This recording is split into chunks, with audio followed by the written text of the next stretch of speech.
The story drops straight into fractured moments from J. Robert Oppenheimer's life, cutting between past and future as his mind races just as much as the film does. From the start, he's framed as a man haunted by ideas. Physics isn't just a subject to him, it's something that lives inside his head. Abstract images of atoms, stars, fire, and waves flash alongside his thoughts, showing how he experiences the world more than explaining it. Oppenheimer is introduced as a young student struggling to find his place. He studies in Europe, moving through elite academic spaces where he feels both brilliant and deeply out of step. In Cambridge, under Patrick Blackett, he's miserable and isolated. His mind works faster than the people around him, but emotionally, he's unstable. This period shows how dangerous his intensity can be. He poisons an apple in a moment of jealousy and frustration, then panics and tries to undo what he's done. It's an early warning sign that his genius comes with volatility and guilt that never really leaves him. The scene shifts between this younger version of Oppenheimer and an older one being questioned years later by government officials. His loyalty is being examined, his legacy questioned. You don't know the full reason yet, but it's clear that his past choices are coming back to judge him.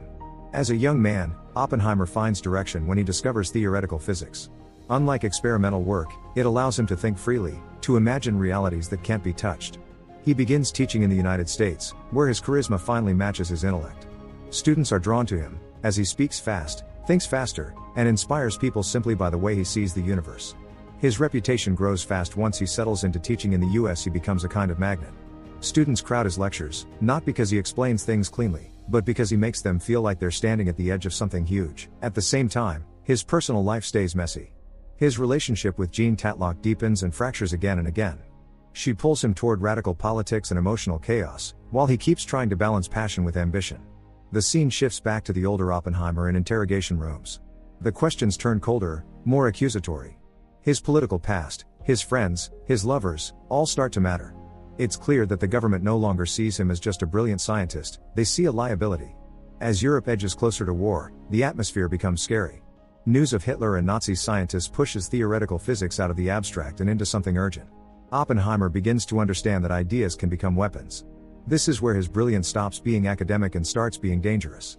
His relationship with Jean Tatlock deepens, but it's volatile and troubled. Jean suffers from depression and their connection is intense but unstable. Meanwhile, Oppenheimer meets Kitty Harrison, a biologist and former Communist Party member, at a party. Despite being married to someone else at the time, Kitty and Oppenheimer begin an affair. She eventually divorces her husband and marries Oppenheimer. In December 1941, Japan attacks Pearl Harbor and the United States enters World War II. General Leslie Groves of the U.S. Army Corps of Engineers is tasked with overseeing the Manhattan Project, the secret program to develop an atomic bomb before Nazi Germany can. Groves needs a brilliant scientific director to lead the theoretical work. Despite Oppenheimer's left-wing associations and lack of a Nobel Prize, Groves chooses him to lead the project. Oppenheimer is charismatic, intellectually brilliant, and has the ability to bring together and manage the greatest scientific minds of the generation. However, his communist connections and Jean Tatlock relationship raise security concerns throughout the process. Oppenheimer proposes creating a secret laboratory in a remote location where scientists can work together. He chooses Los Alamos, New Mexico, a place he loved from his youth. The isolated mesa in the desert becomes the site where the atomic bomb will be designed and built. Scientists from across America and Europe are recruited, including Niels Bohr, Enrico Fermi, Richard Feynman, and many others. Entire families move to Los Alamos, which becomes a secret city that doesn't appear on any maps.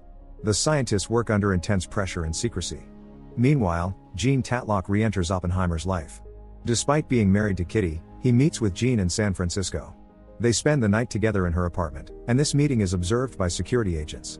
This encounter will later be used against him in his security hearing. Shortly after, Jean drowns herself in her bathtub.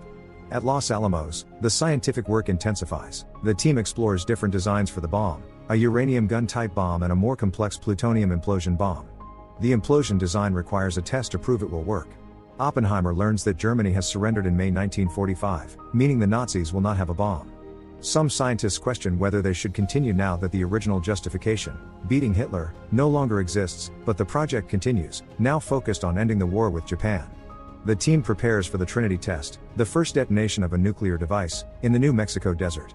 There's genuine fear among some scientists that the explosion could ignite the atmosphere and destroy the world. Calculations suggest this is extremely unlikely, but not impossible. On July 16, 1945, the Trinity test takes place. Oppenheimer and the team watch from a bunker. The bomb detonates successfully, creating a massive fireball and mushroom cloud. Oppenheimer later recalls that he thought of a line from the Bhagavad Gita, Now I am become death, the destroyer of worlds. The test is a success, but the weight of what they've created begins to settle on him. President Truman is informed of the successful test while at the Potsdam Conference. The decision is made to use the atomic bombs on Japan. On August 6, 1945, the uranium gun-type bomb is dropped on Hiroshima, killing tens of thousands instantly. 3 days later, the complex plutonium implosion bomb is dropped on Nagasaki. Japan surrenders shortly after, ending World War II. Oppenheimer is celebrated as a national hero, the father of the atomic bomb. He meets President Truman at the White House, but the meeting goes poorly. Oppenheimer expresses guilt, telling Truman he feels he has blood on his hands. Truman is dismissive and later calls Oppenheimer a crybaby, saying the blood is on his hands, as he's the one that made the decision. After the war, Oppenheimer becomes a prominent voice advocating for international control of atomic energy and opposing the development of the even more powerful hydrogen bomb. He serves as chairman of the General Advisory Committee of the Atomic Energy Commission. However, Lewis Strauss, who becomes chairman of the AEC, grows to resent Oppenheimer.